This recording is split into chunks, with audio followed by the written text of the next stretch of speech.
Today we're going to be taking a look at Blender 5.2's amazing new experimental cloth simulator. This works right out of geometry nodes, giving us access to all areas of the simulator, similar to like you might see in software such as Houdini. Now in this video, we're going to go through the new nodes and their settings, and then we're going to create this peeling off effect together, made possible by the new Cloth Sim's tearing function. The cool thing about this effect is that it's all one geometry node setup, meaning you can apply that geometry node modifier to any object and it'll create this peeling away effect. Now, before we dive in, I want to say thank you to this video sponsor, Skillshare, and let's get started. So first up, I want to say that this is a 5.2 exclusive feature, which is not officially released at the time of recording this video. So you may need to download an experimental build. In my experience, they are at a very stable phase though. So I haven't had any issues with crashing. After that, you need to go to Edit Preferences, and you need to go to the Experimental tab, and you just need to click and drag to turn on the experimental features. Also notice here that they have hair dynamics, and they are enabling hairs and geometry nodes as well, so maybe that's something we'll cover in a future video. Next up, all you need to do is have geometry nodes set up, and you can grab an object, and I'm going to create one there and call this Cloth Sim, and now you should have access to all the Cloth Sim nodes. So if I go ahead and search for Cloth Dynamics Experimental here, I can just click and drag this on our geometry output here. And if I hit play, we can see that it's already starting to work. Now, remember, we are going to be making this cool effect here. But before I go through how to set up all these nodes, I'd like to first dive into what each of these settings do so that you actually know what you're clicking. If you're impatient, you can just skip ahead in the video though. So first thing, I'm going to twirl down all these so that we can expose all of our settings here. First up, we have the pin group, which allows us to pin portions of our object. And to utilize this, you need to drag the pin group here to expose it on the group input. Then you need to have a pin set on your object. So I've created a vertex group here on my sphere with a simple selection there. And now if I come over to the modifiers tab, you'll see that we have the pin group exposed there, and we just need to select the vertex group that you've created. And if I hit play, you'll see that that remains pinned there. Beneath that, we have the invert pin group, which will invert that option and make it so that just the pin selection is what is affected by the cloth sim. So right here, we have two of our most important settings, which are stretchiness and bendiness. Now, stretchiness, to my understanding, means that it will determine how much your edges can stretch in terms of lengths. And bendiness will determine how much those can rotate and sway. But it's a little easier if I just show you. With stretchiness set to 0, you can see here how it barely stretches. Or if I turn this all the way up to 1, you can see that it starts to drop down as if nothing is holding it into place. So lower values, for example, let's say like 0.25, will yield slightly more realistic results depending on what type of cloth you're trying to do. Now, as I said, bendiness will determine how much these can kind of rotate and collapse onto one another. So if I turn the bendiness all the way up to 0, you can see how they are all starting to fold and fall into each other, but they are maintaining their length. It's not stretching out or getting longer. I'd love to take a minute to thank the sponsor of this video, Skillshare, which I was really excited to have as a partner of the channel, because I've actually been using Skillshare for many years myself. In fact, when I decided to try and pivot my career more towards animation, Skillshare is where I went first to begin learning new design skills. And Skillshare continues to grow every year with additional high-quality content and teachers. For example, Smeef is over on there teaching Blender, and Derek Elliott has an awesome product design course. I'm also a teacher on the platform myself with a focus on character modeling and rigging and animation. But one thing I like about Skillshare is that it's not just software tutorials. There are thousands of creative classes covering things like illustration, photography, design, painting, and more.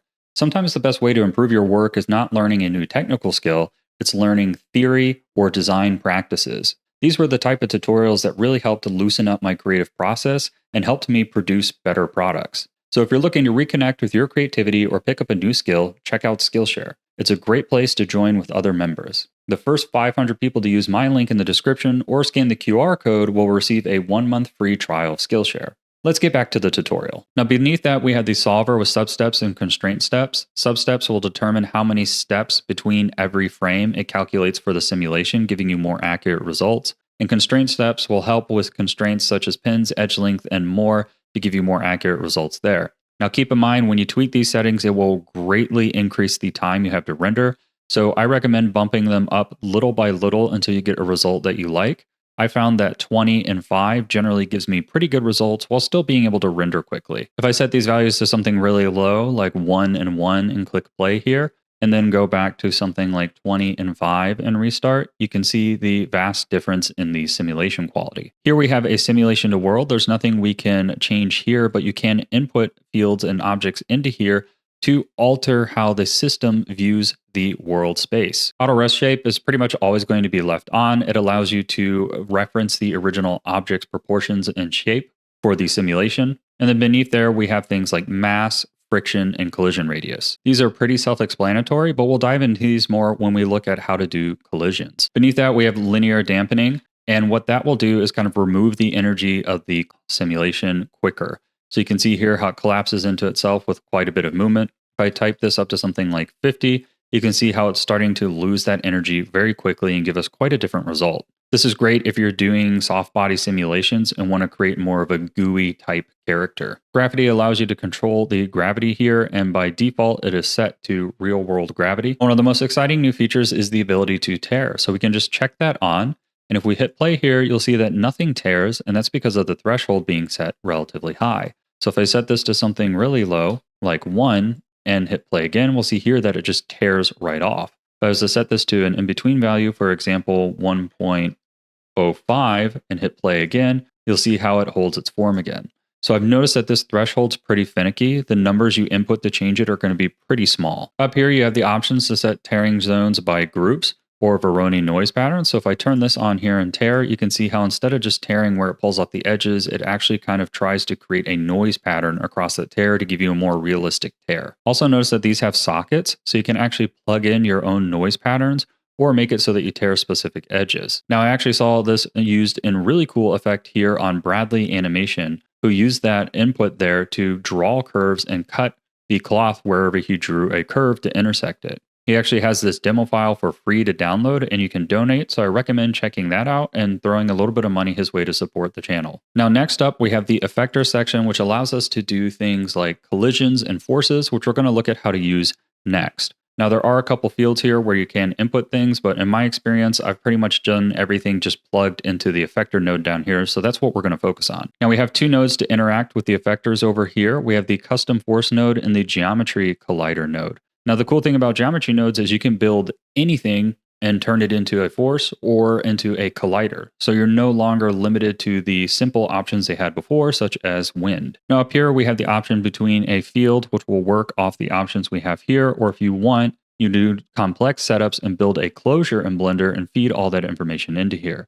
This is where you can get into some of the crazy setups, like I said, similar to Houdini rigs. We're going to keep it simple and focus on the field here. Now, with the selection here, you can actually feed in specific selections so that you only affect certain parts of the mesh. We've already seen how to do this on a pin group, so I'm not going to redo that process. Now, beneath that, we have the force option, which is the X, Y, and Z. And I'm just going to take this force, plug it into the effector, turn this up to something like 20. For now, I'm going to turn off tearing, and I'm going to come back here to the beginning, and we can see now we are getting an extreme force coming from the X direction. And beneath that is pretty simple, where you can choose whether you want that to work off world space, a custom space, or an object space. But this is where we start to get the power of geometry nodes, because I want you to notice here that you can actually plug in various options to the force here. Now, I don't want to accidentally mispronounce this Twitter user's name, but they provided an awesome node structure setup to allow you to create a noisy wind force. We'll be utilizing that later in our peeling off tutorial. And check out how they have this awesome tear example here as well, tearing through the sheet as it blows in the wind, all working in real time in the viewport. Now, the collider node is where things start to get really exciting. So here we have the option for friction, which will determine how much the object sticks to your object, and softness, which will determine how much it impacts the object and pushes back with force. Deforming enables you to have animation on your collisions, and edge contacts will seek to try and make slightly more accurate collisions if you're having issues. So here I have the collider plugged into the effector, and if I drag our Suzanne object in here, I can plug this into the geometry. Now down here, I can change the object space, so I'm actually going to grab the Suzanne there, and when we hit play, we'll see that it just bounces off the Suzanne's head, but falls to the floor. But keep in mind that this is geometry nodes. So rather than having to do a collision object for every single individual object, we can instead just drag in an entire collection. So I'll delete that Suzanne object there, drag in a collider collection I've created up here. It includes both the Suzanne and the plane.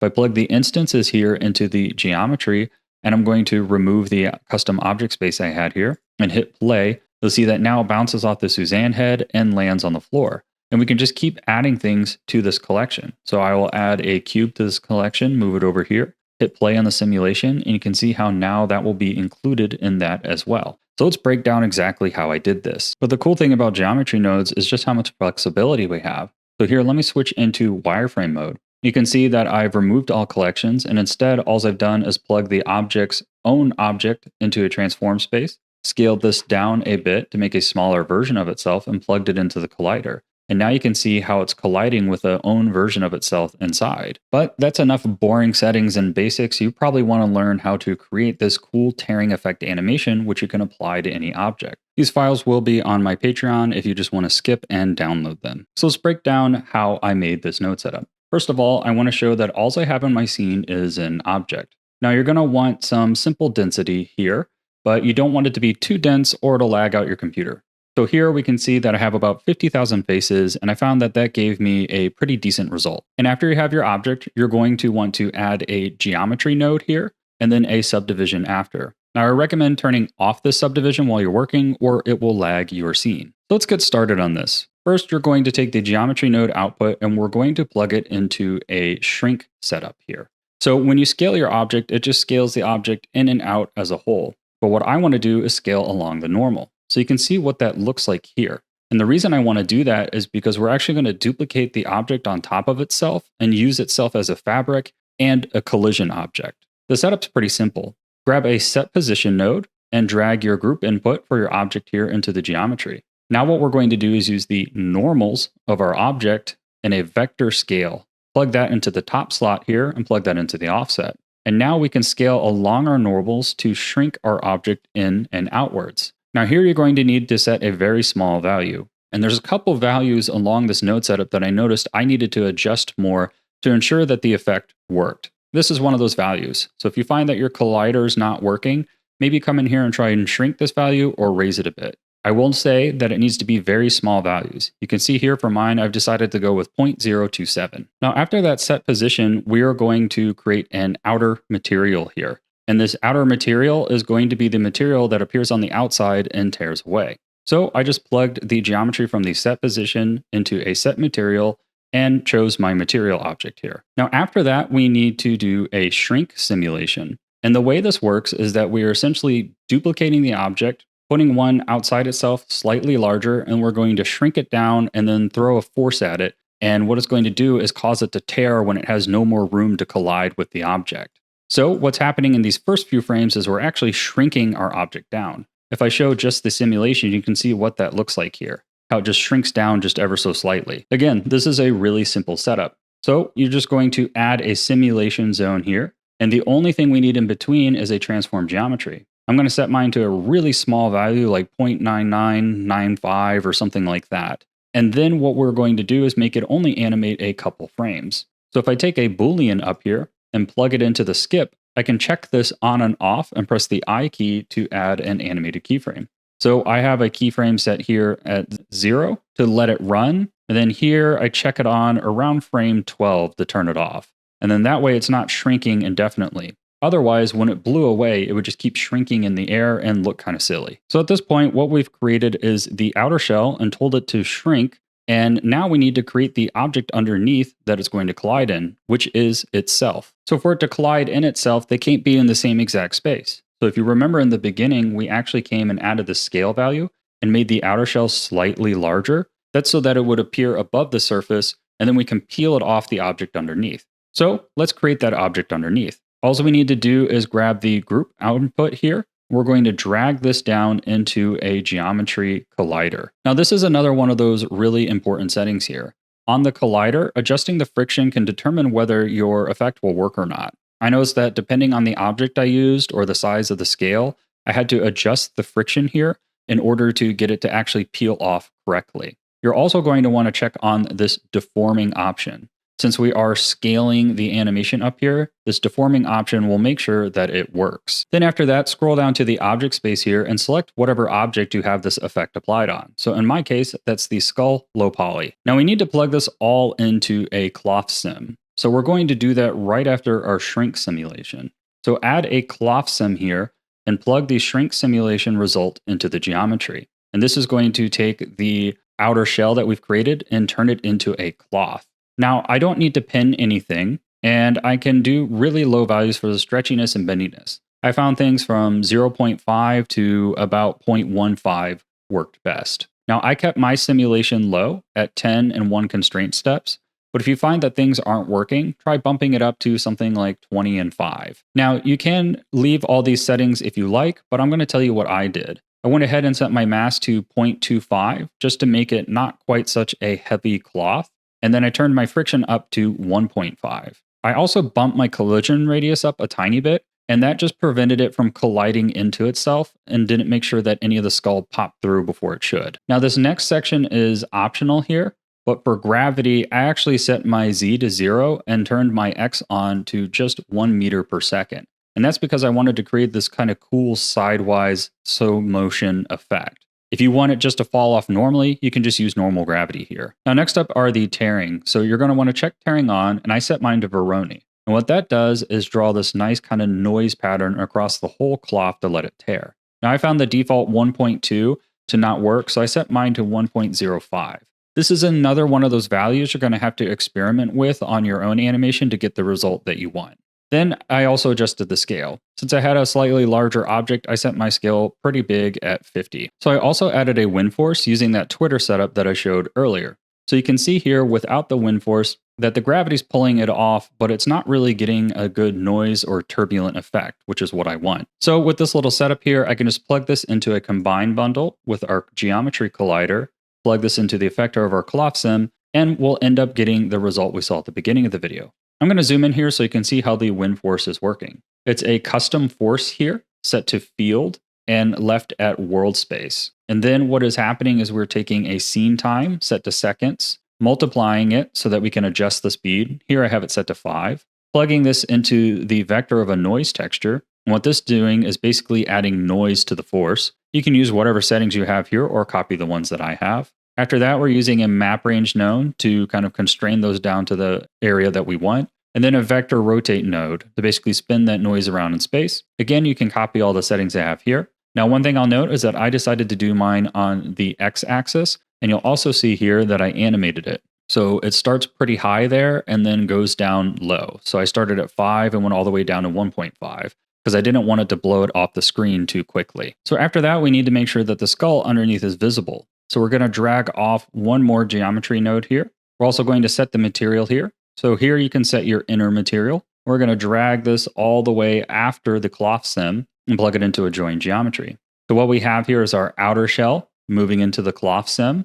We have our inner shell here serving as the collider, but also moving up here to get its own color and then all be joined so that both the outer shell and the inner shell are visible. Now lastly here, I added a bake node at the end. I've noticed that not a lot of people in the Blender beginner community seem to know about this node, but you can actually put it right at the end of your geometry nodes and click bake and just pre-bake your animation. And then when you're done, you can trash it if you need to rebake it. I hope you found this tutorial helpful. Let me know what you think in the comments below.